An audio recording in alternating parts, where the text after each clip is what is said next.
The Mannin Line with Andy Wint.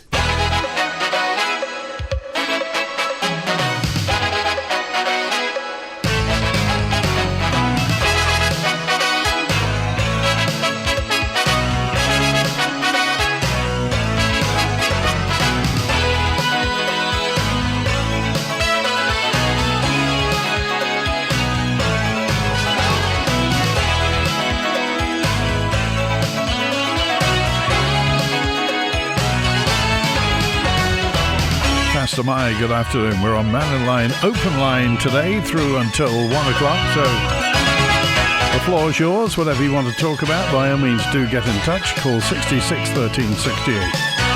Text 166 177. Email studio@manxradio.com.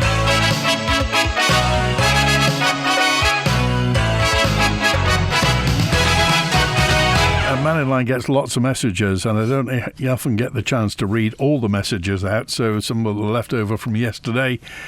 From H in Onken, Steve, who just said, due to a change in circumstances, my wife and I inquired about changing our foot passenger return steam packet sailing yesterday on the 11:15 sailing to the later 19:15 sailing.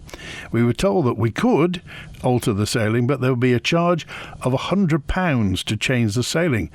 I don't know how they can justify such a charge for a couple of foot passengers, and I just wonder whether or not anybody else has any experience of that sort of stuff. Is it common for that much? I mean, didn't used to be that much. It used to be quite routine to change stuff, but maybe it's fallen into a different charging band. But if you've come across that before, then do let me know. And James said, James 447, a lot of government departments are skeleton staff or closed on a Friday afternoon because they're on flexi hours and perhaps like a long weekend off. Try getting through to patient transfer on a Friday afternoon when you're at a UK hospital. It is a nightmare, says James. Darren said, Rob Callister and the government HR seem to have employed somebody who didn't get a proper check for Visit Isle of Man. Now, if they don't do proper checks, how can they expect small businesses to achieve checks like this? I'd like to say a massive well done, says Ali. Massive well done to the Southern 100 Club for such a brilliant meeting last week. The amount of visitors I spoke to said they'd definitely be back next year. Well, the weather helped, didn't it? Apart from the first day. I also heard lots of fans saying that they'd never go to the TT again. They can do the tourist bits during the day, Monday to Wednesday with the Southern 100, and watch the bikes at night, and then a full day on Thursday with a fantastic evening in the square. They also commented that during Southern 100, you don't get ripped off with TT prices. That's Ali's point of view. Any thoughts on that? And regarding cruise, we've had comment about cruise liners. It seems to divide opinion. We get quite a lot of cruise liners coming, not as much as other places, but a lot more than we ever used to. And cruise liners bring money in, but lots of people say, they don't spend money in restaurants and cafes because you can get it free of charge on the boat. So where does the money actually go to? Gary said, as an example, just look at the itinerary for the Azamara journey, which visit the Isle of Man at the end of August this year. For the itinerary, there's a mention of the horse tram rides along the beautiful Douglas seafront, the halfway horse tram rides perhaps. There's a mention of heritage rail trips, a trip to the Fenodry distillery, and the TT trike tours. Are they all still on? No mention of trips to the House of Mannin, to the Gaiety Theatre or other sites. This was a point that was made about a cruise liner coming in at the weekend and tourists standing in front of the Gaiety Theatre, taking photos, trying the door and couldn't get in. And 557 says the Queen's Pier volunteers. It's a lady called yesterday about the Queen's Pier. Marvellous people, the Queen's Pier volunteers. We wouldn't have a pier left if it was left to the government, says John. Well, didn't the government a few years ago, well, I say a few years ago, 20 plus years ago, looked at how much it would cost to actually dismantle the Queen's Pier? And because the Victorians absolutely over-engineered everything, it would have been enormously expensive to actually dismantle the Queen's Pier. So, luckily, onward ever onward with the Queen's Pier Preservation Trust. However, the cost continues to rise.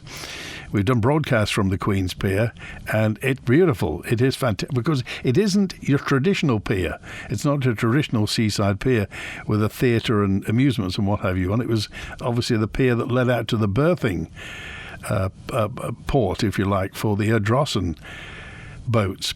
But it is a long pier, and when it's done, everybody will be up and down it, particularly at night time with the lights on it. I wonder if it'll have festoon lights. Sue said, just regarding cruise ships, people on cruise ships won't spend a penny when they call into places like the Isle of Man, as they can have tea and coffee free on board. So a couple were saying when they stopped off a coach at Port Erin, says Sue. So what do they spend their money on? They don't just come off to stretch their legs, surely. Can anybody explain why you can have a fridge picked up, sent back and recycled to the UK by Currys for £25, but the same fridge, if you drop it off yourself at the tip, costs £80? Oh, and more if it's bigger, Dick. Again, there was the comment made, I got a note in a few weeks ago about the fact that if you buy a white good, if you like, in the EU, included in the price is the recycling of it, and there's just a code on it, and any retailer will take it back because it's been paid. Now, presumably, we've paid that, and yet there's no mechanism whereby the retailers here are allowed to do that, or is that perhaps what Currys are doing? Where the tourists are concerned, this is 963, where the tourists are concerned, it's a dying trade unless we're prepared to offer more than historical sites. As for hospitality and entertainment, for people complaining, ask them to give up their precious free time to staff the small businesses. And as customers, be asked to pay extra to cover costs along with being paid minimum wage. Thank you, 963. Well, it's an often mentioned thing, isn't it? There needs to be more on the Isle of Man. But if you turn it round, do 180-degree thinking and say, well, you do it. If you want more entertainment, you organise it and everybody else will come and you can give up your free time. Then, of course, it's a different thing. I find it strange, says Alan, 867, that the government can waste millions on wind farm surveys, yet penny pinch on footpaths, which bring in millions. Again, this thought about £30,000 a week, £1.5 million a year to make sure our footpaths are as they should be, which, of course, they aren't. And yet, we advertise walking holidays. In the ancient capital of Man, the Castletown, residents are once again being asked what they think is the best way to make their community prosperous.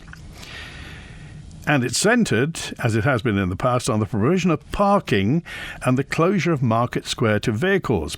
After a presentation this week, a consultation's now out for you, people, the public in the south, to share their thoughts on what would lift the town. Here's coffee shop owner Alan Leonard and chair of Castletown Commissioners Tony Brown. I think it's a good compromise.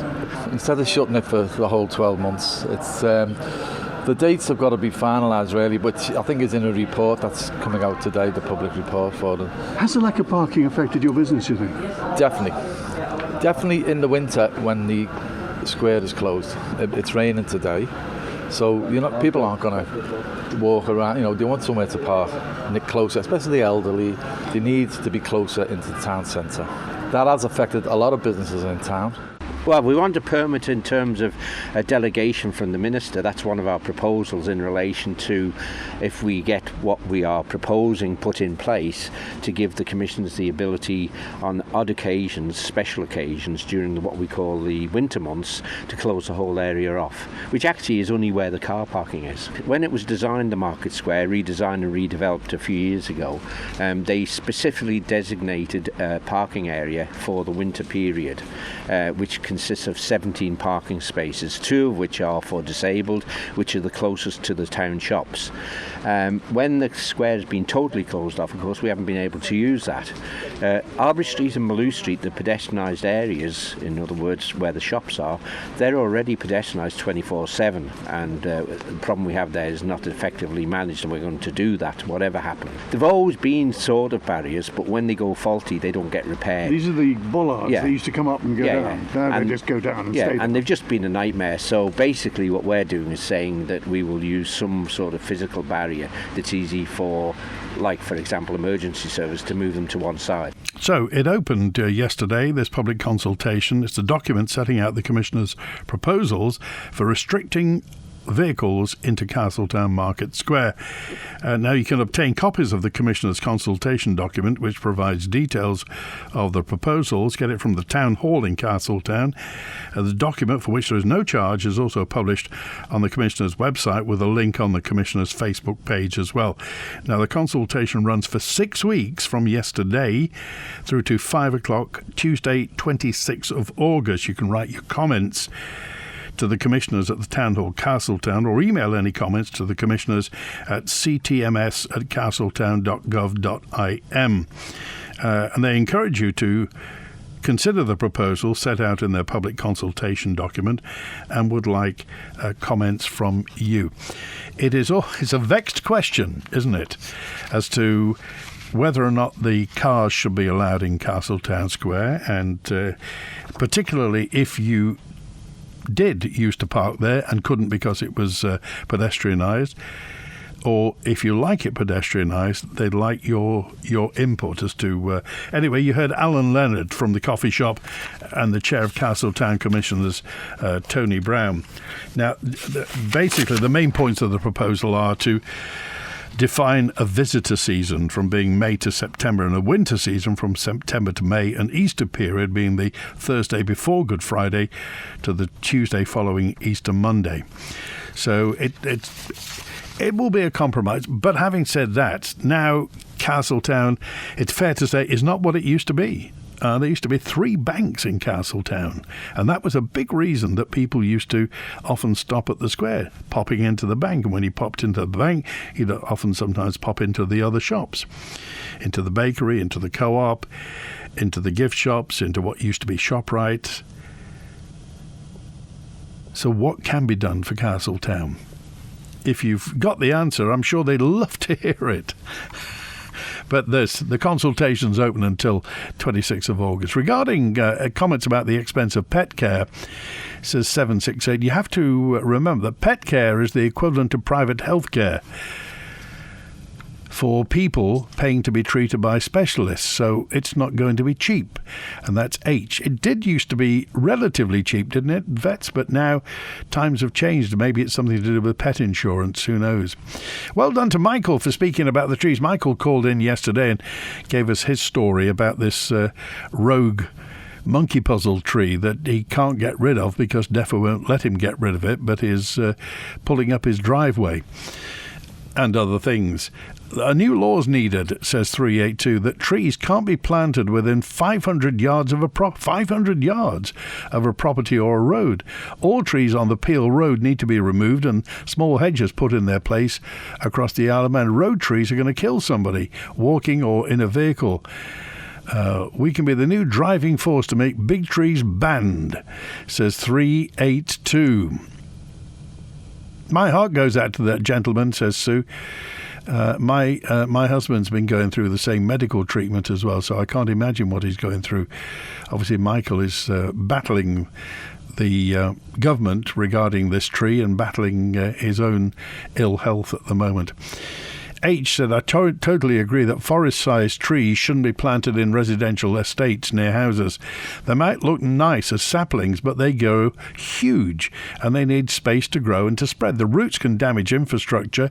They drop debris and could fall on houses and cars. Farm Hill is an example of this. When estates are built, it surely be more eco-friendly and kinder to the trees to plant small flowering shrubs. I love trees, but I think planting them on housing estates should be banned.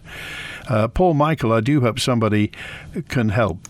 If you live on a housing estate with trees. I just wonder what you think. I mean, everybody, by common consent, trees are fantastic, aren't they? Are they great to look at? They smell lovely. They keep the environment moving in any particular area. They give shade in the heat, in the sunshine. They give shelter in the rain. They provide oxygen. They take in CO2. They're great.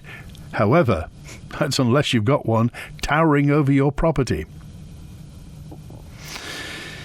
And thank you, Si, Si proposed something a little more unorthodox in getting rid of the tree, which I don't endorse. And so did 313, who just said you should just cut the tree down. Getting a fine would be better than what Michael's contemplated. DEFRA would not look good putting a sick man into prison for non-payment of a fine, says G. And here's a message in regarding the Peel Health Centre. Has anybody had problems trying to contact Peel Health Centre? I've tried to call them 3 times today, and they say they're too busy to answer the phone. Can they put some of that £15 million and get somebody to answer the phone, says John. Is anybody else having problems getting through to Peel Medical Centre? Manx Care said they've saved money, but they want £15 million. Manx Care should stop double talking. I think they're out of control. Well, certainly, I mean, the politicians, I don't know whether you heard the debate earlier on this week, but the politicians kept saying, this has been going on for years. This has been going on for years. This has been going on for years. Neatly avoiding the fact that the politicians have been doing this for years. And still, we get to the issue where, and remember, we have a nationalised health service. It is a kind of nationally owned industry for which demand is technically, I would say, unlimited. Everybody wants healthcare when they want it. Everybody wants the most expensive drugs. Everybody wants it. And somebody somewhere has to decide to give somebody the bad news. Who's going to do it? Would you be the brave politician that would do that? The scenic Ramsey to St John's footpath on the railway has been improved. Well done, DOI, but there are some sections which require clearer signage where there were level crossings, says John. And we're spotting bad footpaths, and apparently there are quite a lot of them. Here's Ken with us now. Hi, Ken. Afternoon to you. I was just wondering, I don't listen to the programme every day. Has anybody heard what's happened, what were the results of the National Health Service levy consultation? Because it closed about a month ago. And I've looked on the site, I can't see any results and etc. No, I just wonder whether anybody else has heard that. I'm just wondering, I don't think it was mentioned in Tinwell, when they go for their summer recess, because, well, I listened to an hour of somebody just giving excuses about trying to pass the buck about responsibility for employing somebody that, but the levy. Yeah, but the thing is, Ken, I mean, in the end, they can talk about it all they want, and we can talk about it all they want. In the end, it's about money, Ken, isn't it? Well, it is. So just keep the 2% on income tax. You think so? Well, yes. Unless they're going to contrive some way of getting a levy paid by people. If you take the people that paid it $220,000 a year, which was only about 20, without declaring how much they actually earn, how are you going to find out how much they actually earn? Oh, you mean this is the tax cap you're talking about? Yes, yeah. Yeah, I mean, the tax... I think they're saying there are 61 high net worth individuals on the Isle of Man who use the tax app in this financial year. 61. Yes, so and it used to be over 100. Yeah, 61. When it was 100,000. 61 times 200 is what? Is that 12 million? Yes. And that's £12 million. So that's what they're saying. Yeah. I mean, yes, I know, but the 2% levy, if you put in, will be based on their actual big earnings. Right. Not and people will then leave because they say, no. Well, that's the whole issue. Yeah. I mean, there are 61 people who take advantage of the tax cap and raise, again, roughly £12 million, give or take. And if you get used to using that £12 million and suddenly 10 of them scarper, what do you do? Well, it's a case of diminishing returns, no tax. You can put tax up, but people leave. Any tax, diminishing returns, you get to a point where you actually get less, even though you put taxes up. So, Ken, what do we do? Well, just, as I say, put 22%. Keep it at 22%. I know he dug himself a hole, the Treasury Minister said it's only a temporary measure. Yeah. So to try and keep his word, obviously it's been a month, but nobody seems to have come out. And yes, it's going to be, if it comes in at all, which I'm dead against, which is going to be in 27, so it'll be a new bunch we elect. And what's the other thing is, what's this new English people company going to investigate to do with the health service? They voted to last year, but they've got round to employing an outside agency to look at something to do with the health service.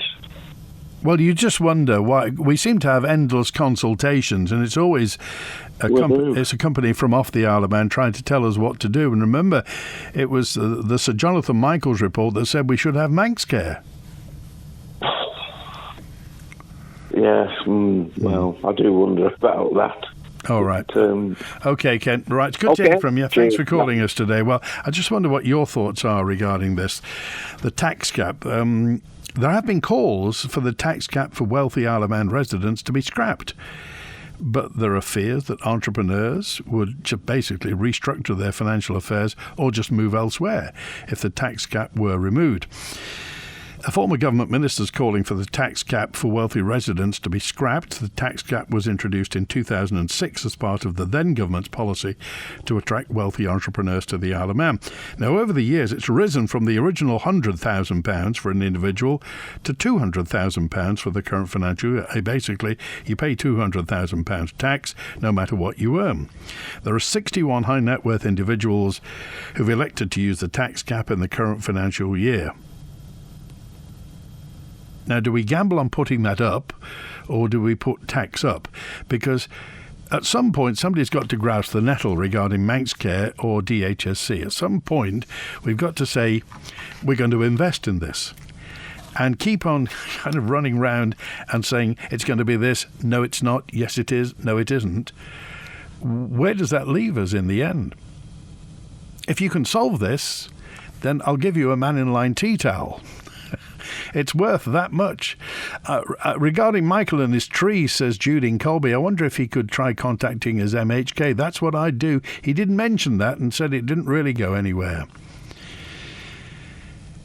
And go to DEFA and see how many trees they've dropped at South Barrule, says 382. Well, that's the thing with plantations. They are meant to be cut down at 30 years and that's it. They're chopped. So plantations aren't meant to be there forever, as you see by the bare patches here, there and everywhere. The rewilding in Douglas looks great, says Mark. It's more natural, it's better for biodiversity, saves money on unnecessary maintenance. There are no downsides, says 179 Mark. But it does look scruffy, doesn't it? Let's be honest. Would you like a perfectly manicured lawn, or would you like a meadow? I mean, in the middle of a town. What do you think looks better? Regarding Michael and the tree, says David, I've had a similar problem and told a tree was healthy, but it was damaging my property, and DEFA would not issue a licence to fell the tree.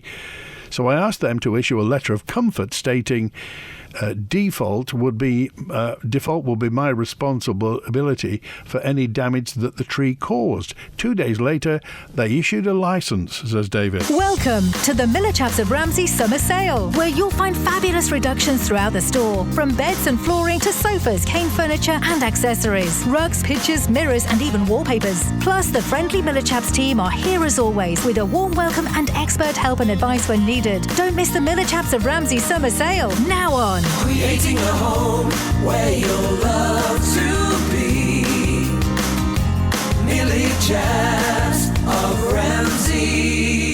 I began to struggle with the stairs, but I didn't want to leave our family home. So my daughter told me about Acorn Stair Lifts and their new showroom in Douglas. I was able to try the stair lifts and find the right one for me and the home I love. They were so friendly. The whole process was hassle-free and they offered the whole package from installation to servicing. Choose the island's first choice for stair lifts. Acorn Stair Lifts, South Quay, Douglas. Call Acorn Stair Lifts now on 672 414 or call into our Douglas showroom. On the 10th of September, the Villa Gaiety is going back to Bacharach, a dazzling tribute to the 20th century's best-loved songwriter. Fall in love again with the timeless music of Burt Bacharach and experience his greatest musical masterpieces performed live by incredible West End vocalists and the sensational Magic Moments Orchestra. Make sure you don't miss out. Book your tickets online now at villagaiety.com. Back to Bacharach at the Villa Gaiety, brought to you by Mowgli Events. The 2025 Island Games. I came into the games with just no expectations, just giving it everything I've got, and it's been brilliant so far. Seeing all of the teams coming out, you know, and everybody's so excited and so happy to be here. Manx Radio is bringing you all the action from Orkney. So if you're following Team Isle of Man at this year's Island Games, make sure to head on over to our dedicated Island Games live blog at manxradio.com throughout this week. And don't forget, we also have all the latest interviews and important updates on the Manx Radio Sports Hub, also at manxradio.com, your nation station, the home of the 2025 Island Games. The Mannin Line with Andy Wint. And I have to say that Sports Hub, the live blog, is absolutely fantastic. I think Rob Pritchard must be getting some sleep. I just can't figure out when it is. There was an update this morning about the team of Charles Foster, Alex Turnbull, Joel Watterson and Zach Bellhouse, who finished second in their men's 4x100 medley heat in 3 minutes 50.1. Photos, live blog and everything. Go to manxradio.com for all the information about the Island Games. Another note in that just said, yes, sorry to point this out. This is Lenny who says, Andy, a plantation is a crop. It is not a forest.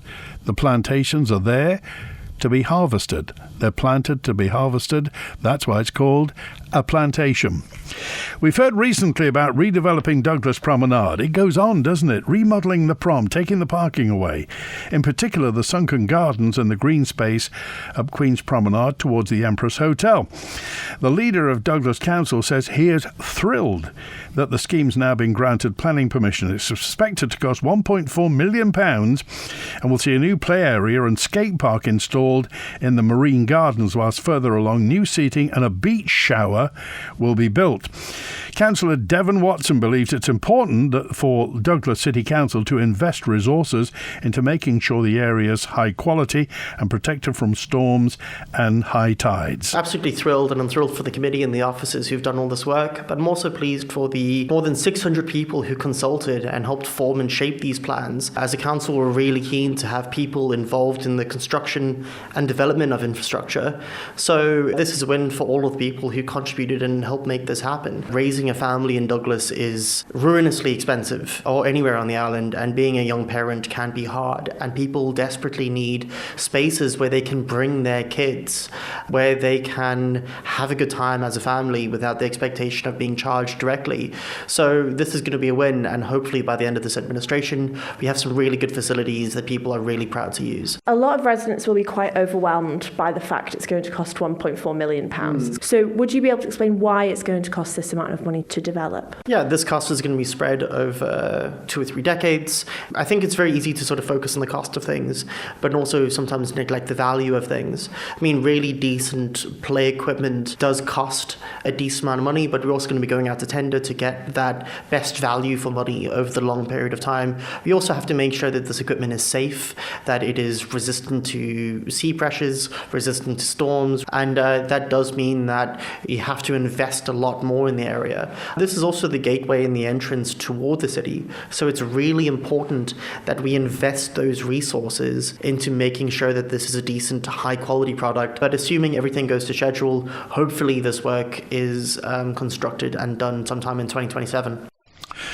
Any thoughts on this? If you want more information on it, you can see the image at manxradio.com. That was our local democracy reporter, Emma Draper, speaking to the Douglas City Council leader, Councillor Devon Watson. Jim said, well, why has DCC got money to ruin the much-loved sunken gardens, but no money for general maintenance, like painting and repairs of railings, and none for the trams to run the rest of the way to the sea terminal? We have approval and obligations to do these things. I'm sure Mr. Watson will point out that the trams are the DOI's responsibility. But point taken about the railings, but you have to start somewhere, and it seems with £1.4 million, that's where they're starting. Did the people's representatives get told how much the Liverpool ferry terminal development has cost?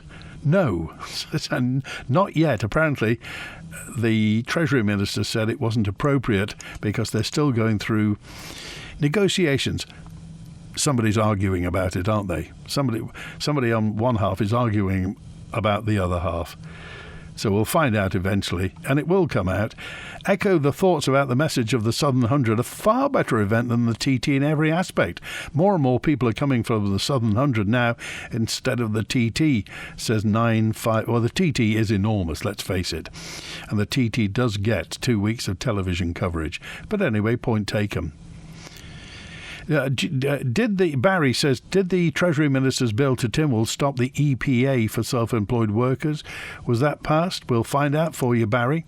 And regarding the monkey puzzle tree, can't some seed be taken from it and then just cut the tree down and give the wood to the artists who carve things, says Victoria.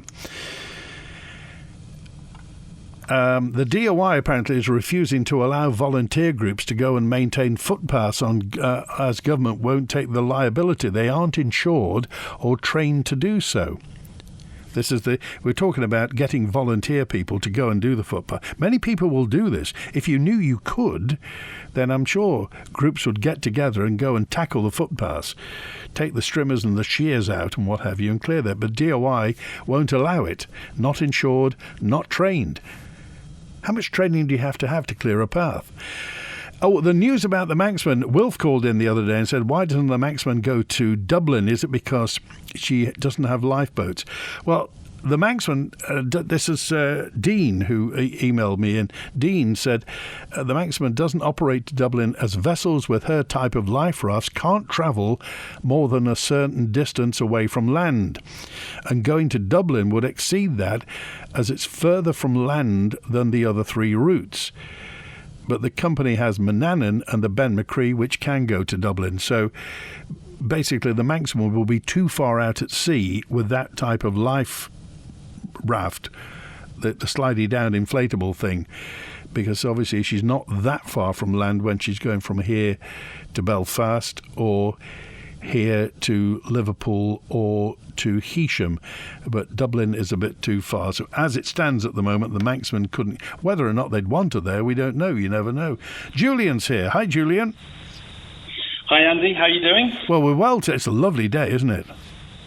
It is. It's nice, isn't it? I have to enjoy this lovely weather.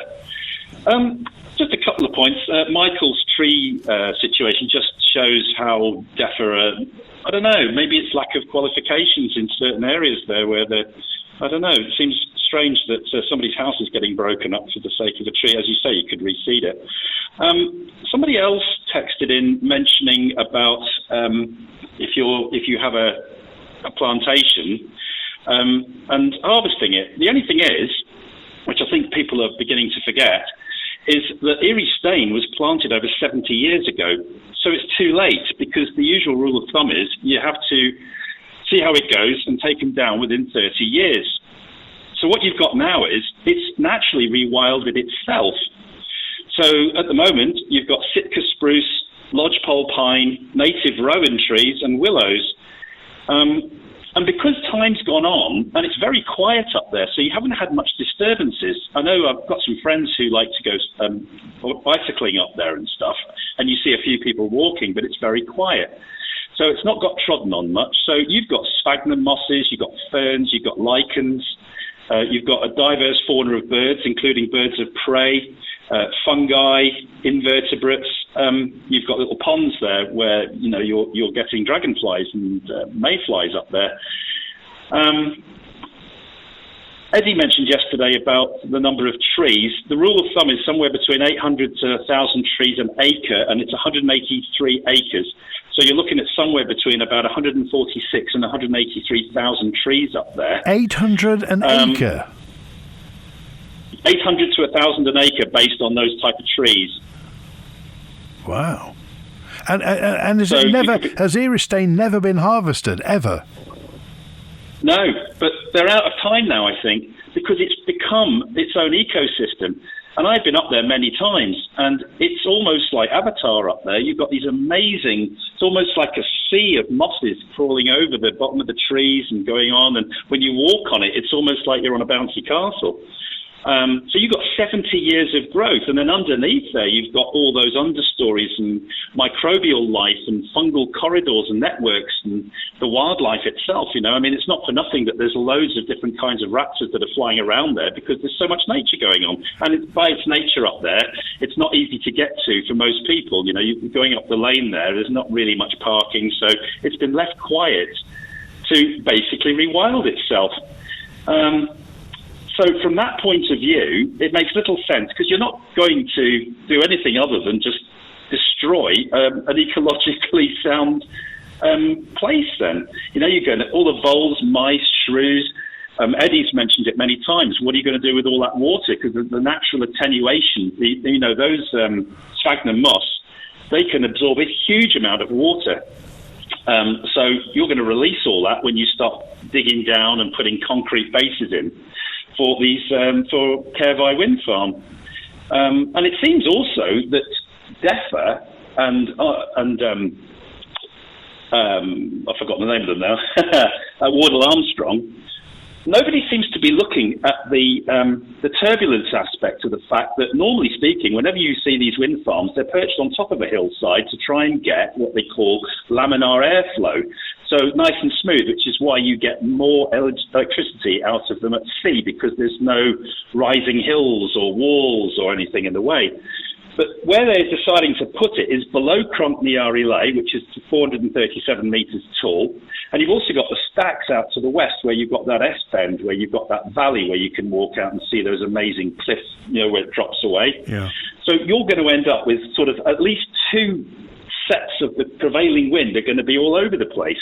And you know what it's like. If you're on an aircraft, you want smooth air. You don't want the wing getting flexed and, dropping, like the aircraft do when you get this non-laminar flow. Well, presumably they know all about this. Presumably Wardell Armstrong, they've been in the business a wee while, so they'll know about this, surely, won't they? Well, it reminds me of a saying from a writer called Upton Sinclair, who once said, it's difficult to get somebody to understand when their wages are that they shouldn't understand. So, you've got to wonder. I mean, when you look at it, it's below a big hillside. You've got a huge valley there that's going to cause massive tunnel effects, which you don't want, because every time the wind blows, it's either going to overspin or it's going to drop away. You've not got a nice, smooth airflow. Yeah. And on top of that, you've got a 70-year-old, self-developed, self-rewilding wonderland up there. And I just wonder if DEFRA has actually ever been up there and gone and had a look and seen all of the amazing birds and everything that's up there. I mean, it's not easy to get to, though, is it? So maybe they just haven't actually just gone up there and had a look for themselves and gone, right. You know what? Maybe it's not a good idea. Julian, thanks for making that point today. It's good to hear from you. Thanks for that. Thanks, Andy. Cheers. 16 minutes to 1. So is it true then, perhaps you know about this, that Eirystane has never been harvested? The Eirystane Plantation wasn't really a plantation because it's not been harvested. Anyway, it's Liz with us now. Hi, Liz. Good afternoon. Hi, Liz. You were talking about parks earlier on and what they've got and what... Well, I just live not very far from Derby Square Park, and there is absolutely, apart from a few benches, there's nothing in it, nothing for children, no swings, no seesaws, nothing the children can play on. And here now, some younger families have moved in various places around here, so it would be nice for them to have somewhere to go. You would have thought, wouldn't you? I mean, that's a big square, isn't it, Derby Square? Yeah, and I've been here for 28 years, and there's been nothing in it at all. No, I mean, that's it. There are a few, as you say, there are half a dozen benches, and that's about it. This is it. I think there's about 4 in the middle, and that's it, really, around the ring in the middle. Yeah. Yeah, and I think, there might be a couple around the sides as well. Yeah, there are, actually. Yes, yeah. But there again, you have Ramsey, which is not a very big place, and this is supposed to be the capital of the island, you know. In Ramsey, they've got places for elderly people, things that you can exercise on, which is a very good idea, you know, for keeping the older generation fit like myself. Yeah, you're quite right. And certainly around the Murrock Park, they've got some exercise stuff, haven't they? Oh, Jesus, they've got loads, haven't they? They've got loads for children and loads for people for exercise. So that will be your message to Douglas City Council then, get more play stuff into Derby Square. And, okay, no problem. What would you like for exercise for older people, shall we say? What machines would you like? Those things you stand on and you put your feet back and forward, you hold on to the handles and you go back and forward to exercise your legs. Yeah. And I just can't remember the ones that's up in Ramsey, but I've been up in Ramsey and I've had a go on them and they're very good. Okay. All right. Good to hear from you. Thanks for calling today, Liz.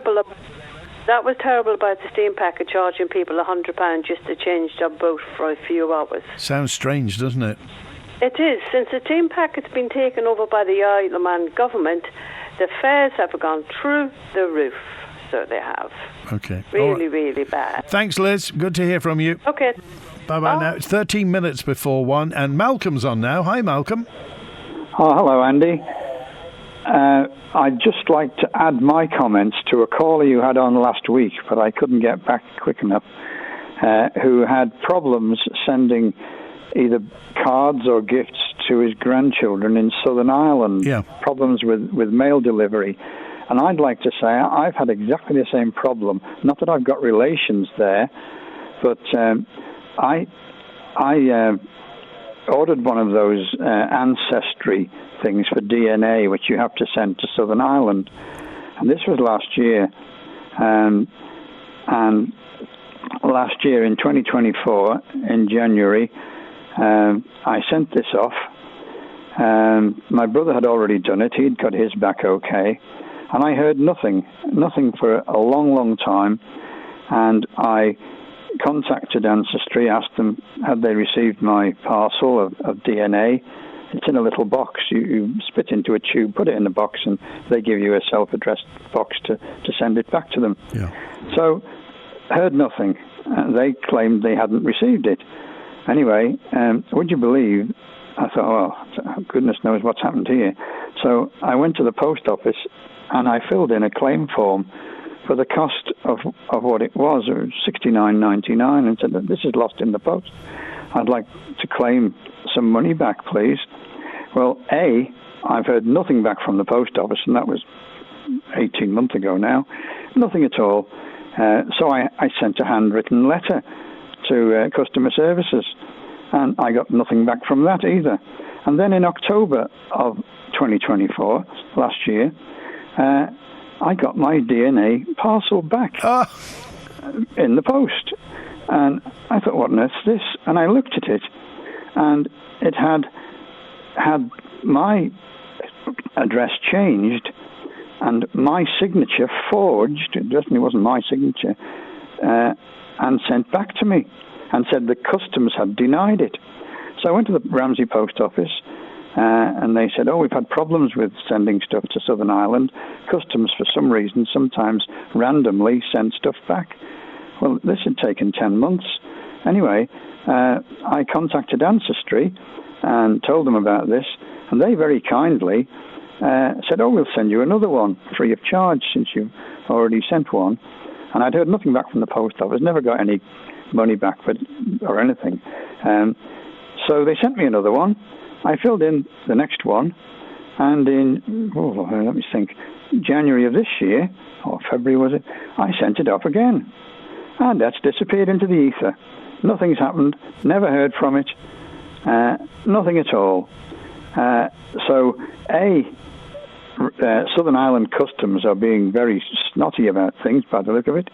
And B, the Isle of Man Post Office customer services is a complete waste of time because they don't do anything. Not replied, not anything. I sent a claim form and then a handwritten letter. Nothing. No replies at all. So I've just given up on it now. So I'll put it down to experience. When you spoke to them at Ramsey Post Office, what did they say? They were very sorry. They said, we're really apologetic about that. I'll give you this claim form to send into customer services in Douglas. And also, they took a picture of the thing with my forged signature, sent that to customer services, to their boss in Douglas. I don't know his name or her name. And I've heard nothing back at all from them. And I've been into the post office a couple of times, spoke to the very kind lady who was helping me in there, and she said, I'm sorry, I don't know why they haven't replied. I said, this should be routine, Malcolm. This shouldn't be any sort of obstacle. There shouldn't be, should there? But what's happened, goodness knows. No idea. Okay. They just haven't operated as they should do, obviously. All right, Malcolm, we appreciate that, and thanks for sharing that story. It's obviously becoming quite commonplace, I think. Yes, I think it is. Well, I wanted to back up that chap who seemed to think he was the only one it was happening to, but it's not. And the post office told me it wasn't only a couple of people either. Other people had had problems with the customs in Southern Ireland because they're in the EU and we aren't. It seems to be they randomly just send stuff back. Okay, all right. Malcolm, we appreciate it. Thanks for calling today. Thank you. 8 minutes before 1. If you've had problems sending parcels or getting parcels from Southern Ireland, do get in touch. And surely this is something that has to be ironed out between either our Customs and Excise and the Isle of Man Post and the Revenue Commissioners in Dublin. Surely it's not beyond the wit of the two organisations to get together and say, what's the problem with sending stuff from the Isle of Man to the Irish Republic? Can't be that difficult, can it? I mean, I understand sending parcels through the post will obviously be flagged up, and sometimes people choose to send illicit drugs through the post. Understand that, but surely they've got a method of detecting. Surely. What happens at Christmas time when people are sending presents to and fro? Anyway, if you've had an issue with this, please do get in touch. John on the Queen's Pier again, 557. Regrettably, the berthing end section was demolished, presumably on the order of the government. Hopefully it can be reinstated by the help of donations, possibly a large benefactor. The mythical large benefactor, John. It's a long time since the steam packet berthed at the end of Ramsey Pier. Whether or not it would mean the reintroduction of our Drossen boats anymore, you don't know, dear. Perhaps that ship has literally sailed. Hi, Liz. I see you've had your garage converted. We're desperate for more room. Yes, come through and have a look. John called Manx Property Conversions. We now have an extra bedroom, but it could be another reception room, kids' playroom or office. They also did our conservatory roof last year. We were so impressed, we got them back to convert the garage. Wow, I need that. What's their number again? Call MPC on 450 500. That's 450 500. Or find them on Facebook at Manx Property Conversions. From our castles to our cottages, our museums, and the Great Laxey Wheel.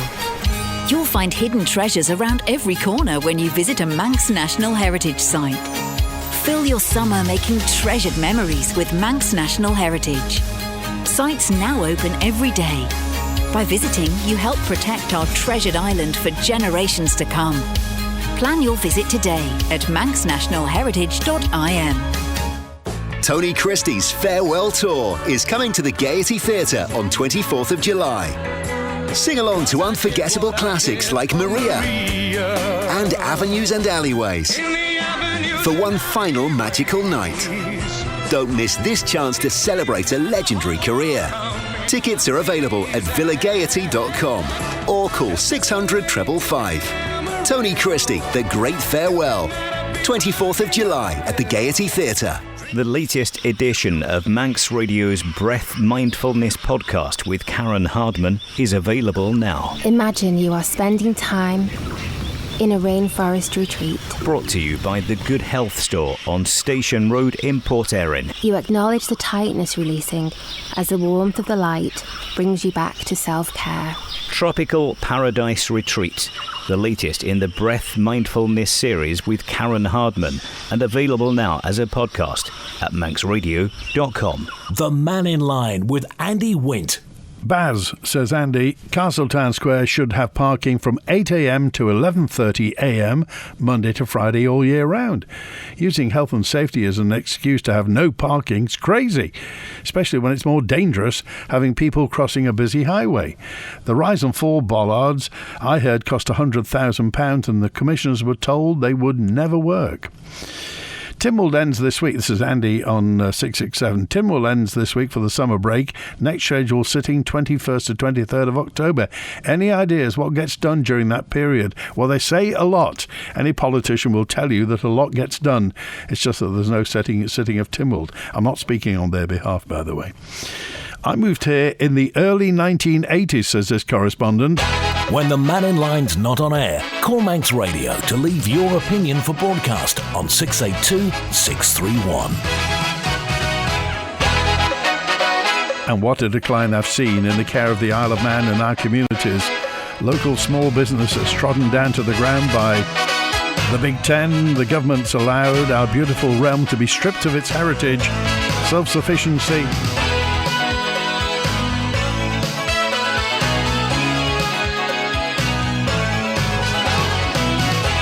So what's going to happen?